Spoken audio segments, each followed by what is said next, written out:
ফজরের আগের সুন্নত যদি 2 রাকাত কেউ পড়তে না পারে ফালইউসাল্লিহা বাদা আন তাতলুআ আশ-শামস, সেজন্য সূর্য ওঠার পরে ওই 2 রাকাত পড়ে নেয়। সুন্নত যদি নামাজের আগে পড়তে না পারেন সেক্ষেত্রে কি করবেন? সুন্নত নামাজের আগে যদি না পড়তে পারেন, ফজরের নামাজের পরে সূর্য ওঠার পরে গিয়ে সুন্নত পড়বেন। বুখারী শরীফের বর্ণনা, লা সালাতা বাদাল ফাজরি ক্বাবলা আন তাতলুআ আশ-শামস ওয়া বাদাল আসরি ক্বাবলা আন তাগীবা আশ-শামস।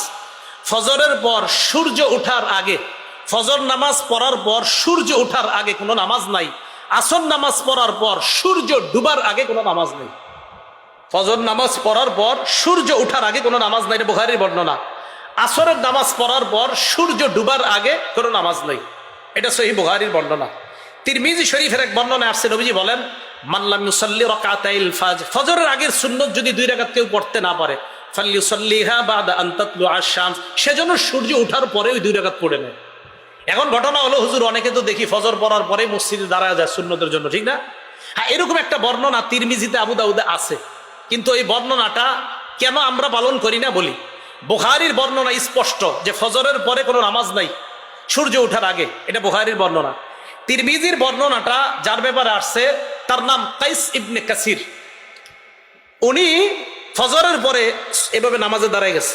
নবীজি বললেন, আস-সালাতানে মান, এই মিয়া 2 নামাজ একসাথে পড়তেছো, তুমি না ফজর বললা মাত্র, আবার কিসের নামাজ পড়ো? হুজুর সুন্নত পড়ি নেই। নবীজি কয়, ফালা ইজান। ও আচ্ছা আচ্ছা, তাই সুন্নত পড়ো নাই? কয় না। কয়, ফালা ইজান। আপনারা দেশ গ্রামের মানুষ হইলো, কিন্তু আমি আলহামদুলিল্লাহ যত জায়গায় যাই হাদিস বুঝানোর চেষ্টা করি। বলেন তো ফালা ইজান, সবাই বলেন ফালা ইজান। এই শব্দটা কয়েকবার বলেন, ফালা ইজান। আচ্ছা, এবার বুঝেন, ফালা ইজানের 2টা অর্থ। ফালা ইজানের কয় অর্থ? প্রথম অর্থ হলো, কি করো? কয়, হুজুর ফজরের সুন্নত পড়ি। নবী কয়, না, এরপরেও পড়ার অনুমতি নাই।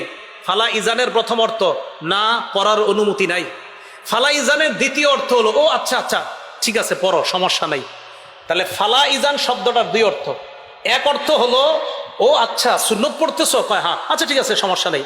দ্বিতীয় অর্থ হলো, সুন্নত পড়তেছো? কয় হ্যাঁ। কয় না, তারপরেও অনুমতি নেই। তাহলে বলেন তো, ফালা ইজান নবী একটা শব্দ বললেন, এই শব্দের অর্থ হয় কয়টা? তাহলে যে 2 অর্থওয়ালা শব্দ গ্রহণ করতে গেলে 2 দল হয়ে যায়। তো এই 2 দলের ঝগড়া নিরসনের কি উপায়? উপায় হলো বুখারী শরীফের হাদিস মেনে নিলে ঝগড়া আর থাকে না।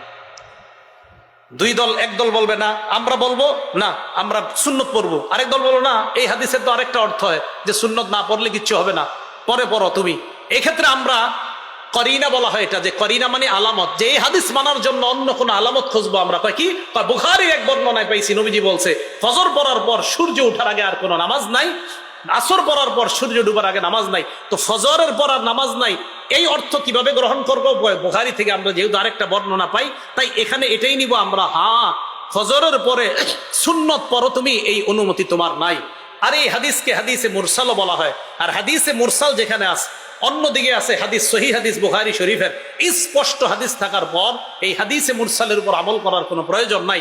টোটাল কথা হলো, ফজরের আগের সুন্নত যদি পড়তে না পারেন, এই সুন্নত সূর্য ওঠার পরে পড়বেন, যদি ফজরের আগে সুন্নতটা পড়তে না পারেন। কথা কি বুঝে আসছে সবার?